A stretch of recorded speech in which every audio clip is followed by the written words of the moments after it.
Good morning friends. இந்த ஆடியோவில் இப்போ ரீசெண்டாக Security and Exchange Board of India, அதாவது ஷார்ட்டாக செபி,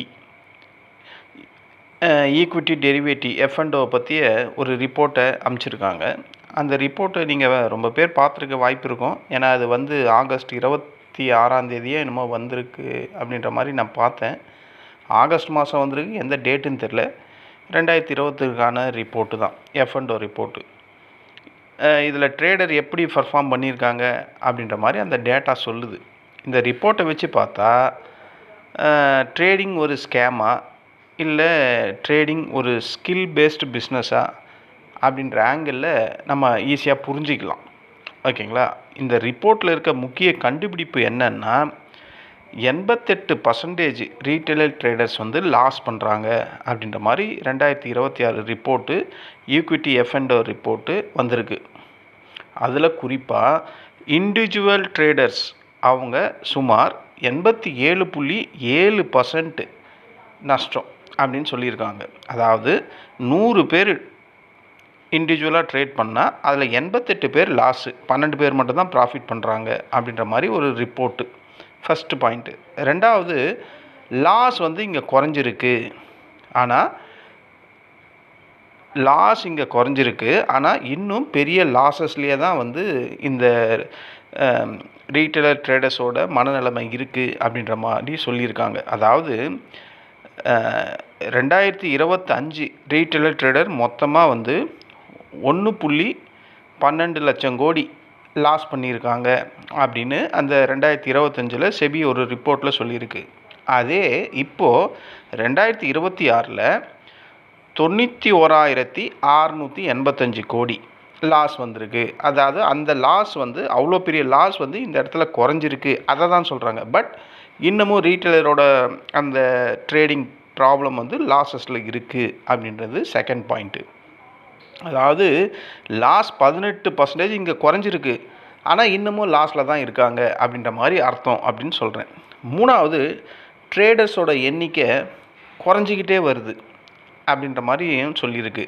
செபி ரூல் காரணமாக தான் எஃப்என்டோ ட்ரேடர்ஸ் எண்ணிக்கை சுமார் 20% ரிடியூஸ் ஆகிருக்கு, குறைஞ்சிருக்கு அப்படின்ற மாதிரி சொல்கிறாங்க. ஏன்னா பலர் லாஸ் அடைஞ்சு மார்க்கெட்டை விட்டு வெளியே போயிட்டாங்க. 2025 இருந்து இப்போ 2026 வரையும் 46 லட்சம் பேர் மார்க்கெட்டுக்கு திரும்பி வரலை அப்படின்ற மாதிரி ஒரு ரிப்போர்ட்டும் இருக்குது. அப்போது நமக்கு இங்கே தோணுதில்லை, 88% தோக்குறாங்க அப்படின்னா அந்த 12% அப்போ யார் தாங்க ஜெயிக்கிறா அப்படின்ற ஒரு கேள்வி வருதில்ல. அப்போ யார் மார்க்கெட்டில் ப்ராஃபிட் பண்ணுறாங்க? இதுதான் இந்த ரிப்போர்ட்டோட முக்கிய பாயிண்ட்டு. ரீட்டைலர் ட்ரேடர்ஸ் லாஸ் பண்ணிக்கிட்டே இருக்காங்க, ஆனால் மார்க்கெட் முழுக்க லாஸ் ஆகுதா அப்படின்னு கேட்டால் மார்க்கெட் முழுக்க லாஸ் பண்ணலை. யாரோ ப்ராஃபிட் பண்ணிக்கிட்டு தான் இருக்காங்க. அவங்க யார்? அந்த ப்ரொப்ரையேட்டர் ட்ரேடிங் ஃபேர்ம்ஸ் அப்படின்னு இருக்குல்ல, லார்ஜ் ப்ரொப்ரையேட்டர் டெஸ்க்கு, இவங்க 44 கோடி ப்ராஃபிட் எடுக்கிறாங்க. அடுத்தது foreign institution FBI, foreign participate, அவங்க சுமார் 14,000 கோடி ப்ராஃபிட் எடுக்கிறாங்க. அல்கோ ட்ரேடர்ஸ் அப்படின்னு இப்போ ரீசெண்டாக இருக்குல்ல, இந்த அல்கோ ட்ரேடிங்கில் 95% அல்கோரிதிக் ட்ரேட் மூலமாக தான் இந்த ப்ராஃபிட் எல்லாம் அவங்க ஜென்ரேட் பண்ணுறாங்க. யார்? எஃபிஐஸும் ப்ரொப்ரையேட்டரி ட்ரேடர்ஸ், பெரிய ப்ரொப்ரையேட்டர்ஸ் இருக்காங்க பார்த்திங்களா, அவங்களும் இந்த 99% அல்கோரிதிக் ட்ரேடிங் மூலமாக தான் ப்ராஃபிட் பண்ணுறதா செபி இங்கே கிளியராக அந்த ரிப்போர்ட்டில் சொல்லுது. ஏன் அப்போ ரீட்டைல் தொடர்ந்து லாஸ் பண்ணுறாங்க? காரணம் என்ன அப்படின்னு பார்த்தா, அதிகப்படியாக ரீட்டைலர் ட்ரேடர் தோக்கிற இடமா எது இருக்குன்னா எக்ஸ்பைரி டே கேம்பிளிங் அப்படின்னு சொல்கிறாங்க.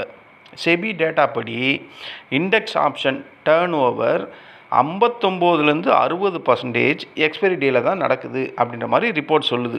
75% டேர்ன் ஓவர் எக்ஸ்பைரிக்கு ஒரு நாள் முன்னாடியும் எக்ஸ்பைரி டேலையும் அதிகப்படியாக நடக்குது.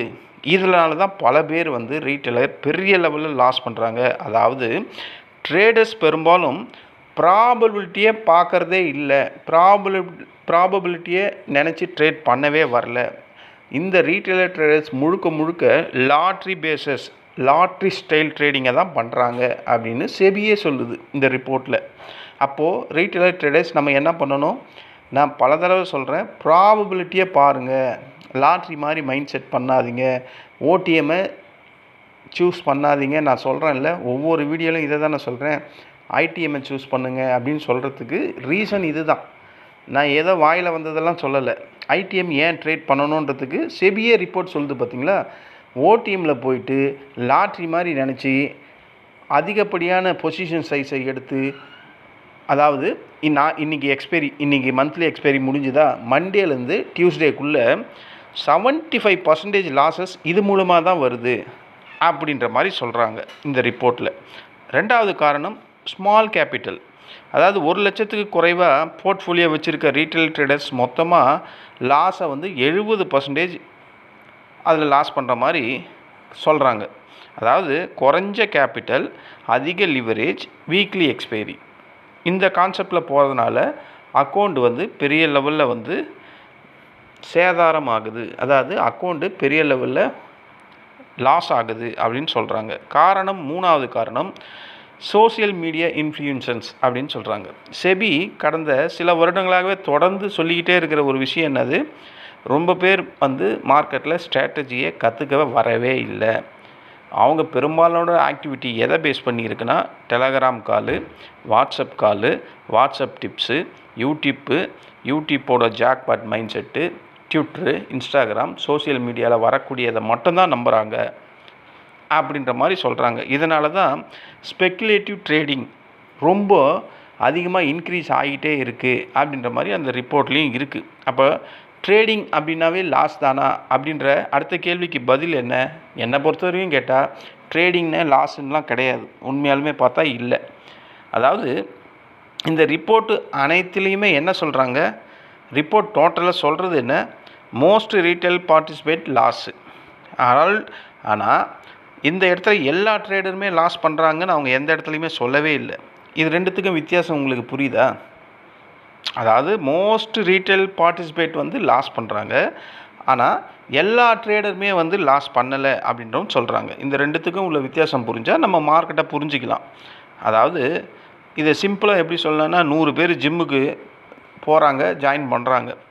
அதில் 90 பேர் மட்டும் 10 நாள் வந்து ஜிம்முக்கு போயிட்டு அதுக்கப்புறம் விட்டுடுறாங்க. இந்த இடத்துல ஜிம்மு யூஸ்லெஸ் அப்படின்ற மாதிரி நம்ம புரிஞ்சிக்கணுமா அப்படின்னு கேட்டால், ஜிம்மு வந்து அந்த இடத்துல யூஸ்லெஸ்லாம் கிடையாது. ஸோ அந்த இடத்துல ப்ராப்பராக டிசிப்ளின் அந்த மேனேஜ்மெண்ட் இல்லாதனால அவங்க அந்த ஜிம்மை அவாய்ட் பண்ணுறாங்க. அதே மாதிரி தான் மார்க்கெட்டிங்கில், ட்ரேடிங்கில், எஃப்என்டோவில் உங்கள்கிட்ட டிசிப்ளின் இல்லைன்னா நீங்களும் கண்டிப்பாக அந்த இடத்துல ஃபெயில் தான் ஆவீங்க. அப்போ ட்ரேடிங்கும் இதே லாஜிக்கில் தான் நம்ம அப்ரோச் பண்ணணும். அதனால தான் சொல்கிறேன், trading lottery mind settle trade பண்ணால் கண்டிப்பாக செபி ரிப்போர்ட் பிரகாரம் 88% நம்மளும் வருவோம். அந்த 12% நம்ம ப்ராஃபிட் சைடில் வரணுன்னா நம்ம ஸ்கில்லாகவும் இருக்கணும், ஸ்ட்ராட்டஜியும் இருக்கணும், பேஷன்ஸும் இருக்கணும், ரிஸ்க் மேனேஜ்மெண்ட்டும் வேணும். இதெல்லாம் கற்றுக்கணும். அப்போ இதெல்லாம் நம்ம கற்றுக்காமல் செபி ரிப்போர்ட்டில் அந்த 12% ப்ராஃபிட் சைடில் நம்ம வர்றது ரொம்ப ரொம்ப கஷ்டம். அதுவும் இந்த ரிப்போர்ட் வந்து 1 நாள் 2 நாளுக்குலாம் இல்லை, ஓவரால் 1 இயர் 2022 இருந்து செபி ஒரு ரிப்போர்ட்டை சொல்லிக்கிட்டே இருக்குது. 2022 ஒரு வாட்டி கொடுத்துருக்கு, 23 கொடுத்துருக்கு, 24 கொடுத்துருக்கு, 25 கொடுத்துருக்கு, 26 கொடுத்துருக்கு. ஸோ இந்த இயர் மட்டும்தான் செபி ஒரு ரிப்போர்ட்டை இயர் ஆன் இயர் கொடுத்துக்கிட்டே இருக்கான். அப்போ இதில் எல்லா இயர்லேயுமே ரீட்டைல் ட்ரேடர் லாஸ் அப்படின்றாங்க. ஸோ அவங்க 1 இயரோட ஆவரேஜ் லாஸஸை தான் இங்கே சொல்கிறாங்க. டெய்லி நடக்கிற அந்த இன்ஃபர்மேஷன் சரியில்லை. அதாவது டெய்லியும் இப்போ என்னையே எடுத்துங்களேன், நான் கண்டினியூஸாக 5 நாள் ட்ரேட் ஆகுதுன்னா 3 நாள் 4 நாள் ப்ராஃபிட் பண்ணுறேன், 1 நாள் லாஸ் பண்ணுறேன். இல்லை 6 மாதம் கண்டினியூஸாக ப்ராஃபிட்டே பண்ணிக்கிட்டு இருக்கேன், கடைசி 3 மாதத்தில் எல்லா காசையும் இழக்கிறேன். அப்போது 1 இயர் அந்த டேட்டாவை ஜென்ரேட் பண்ணும்போது நான் 6 மாதம் ப்ராஃபிட்லேயே வந்திருக்கேன், அது எனக்கு தெரியும். ஆனால் அடுத்த 3 மாதத்தில் இழந்த ப்ராஃபிட் எல்லாத்தையும் இழந்துடுறேன்னு வச்சுங்க. அப்போது செபி ஜென்ரேட் பண்ணக்கூடிய ரிப்போர்ட்டில் ரீட்டைல் ட்ரேடர்ஸோட கேட்டகரியில் நான் எங்கே வருவேன்? லாஸஸில் தான் வருவேன். ஸோ அப்போ இந்த லாஸஸ் ரிப்போர்ட் அப்படின்றது இயர்லி ஒன்ஸ் வரக்கூடியது. அப்போ டெய்லியும் ப்ராஃபிட் பண்ணுறவங்க பண்ணிக்கிட்டு தான் இருப்பாங்க. அதுதான் அர்த்தம். இப்போ இன்றைக்கி நான் ப்ராஃபிட் பண்ணேன், நேற்று ப்ராஃபிட் பண்ணேன்னா அப்போ நான் ப்ராஃபிட் பண்ணிக்கிட்டு தான் இருக்கேன். ஆனால் இயர்லி வைஸில் அந்த ப்ராஃபிட்டை நான் தக்க வைக்கிறேன்னு கேட்டால் அங்கே தான் தக்க வைக்க முடியல அப்படின்ற மாதிரி செபி ரிப்போர்ட் இங்கே சொல்லுது.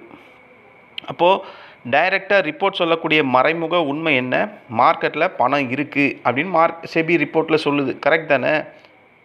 மார்க்கெட்டில் பணம் இருக்குது. ஆனால் அந்த பணம் ரேண்டம் ட்ரேடர்கிட்ட போகாது, சிஸ்டமேட்டிக் ட்ரேடர்கிட்ட தான் போகும்.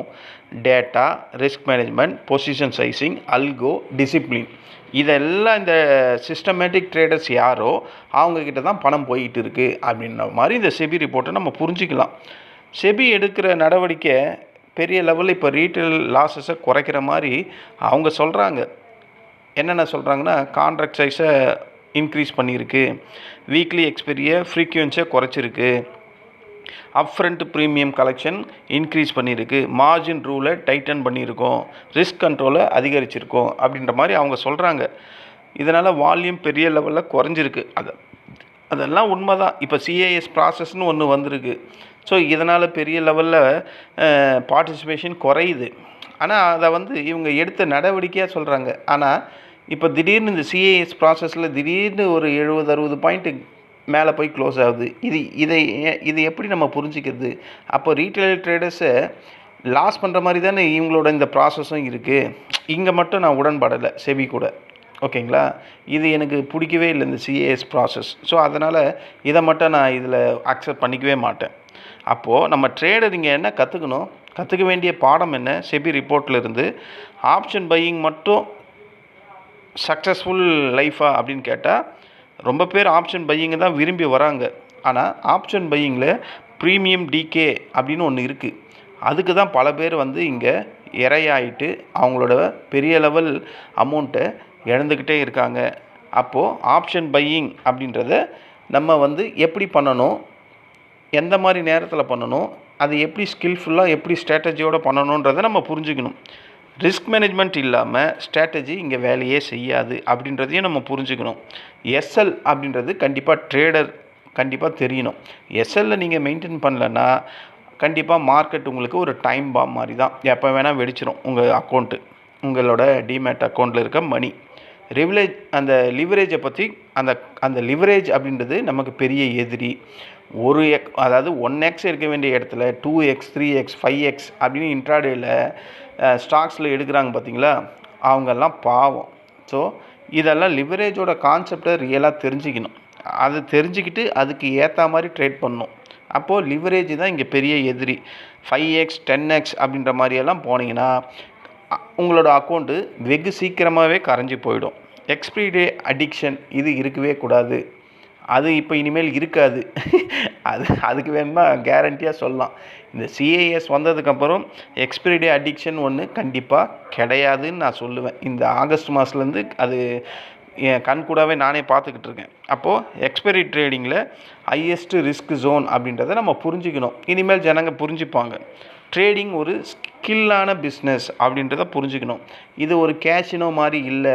ஸோ இந்த 5 விதமான பாடங்களை நம்ம புரிஞ்சுக்கிட்டா கண்டிப்பாக செபி சொல்லக்கூடிய அந்த 12% ப்ராஃபிட்டபிள் பர்சன்டேஜுக்குள்ளே நம்மளும் வர்றதுக்கு வாய்ப்பு இருக்குது. இதுதான் இந்த செபி ரிப்போர்ட்டு சொல்கிறதுலேருந்து நான் புரிஞ்சுக்கினது. ஓகேங்களா? செபி ரிப்போர்ட் நமக்கு ஒரு விஷயத்தை தெளிவாக சொல்கிறாங்க. என்ன? ட்ரேடிங்கில் பணம் இல்லைன்னு சொல்லவே இல்லை. ஓகேங்களா?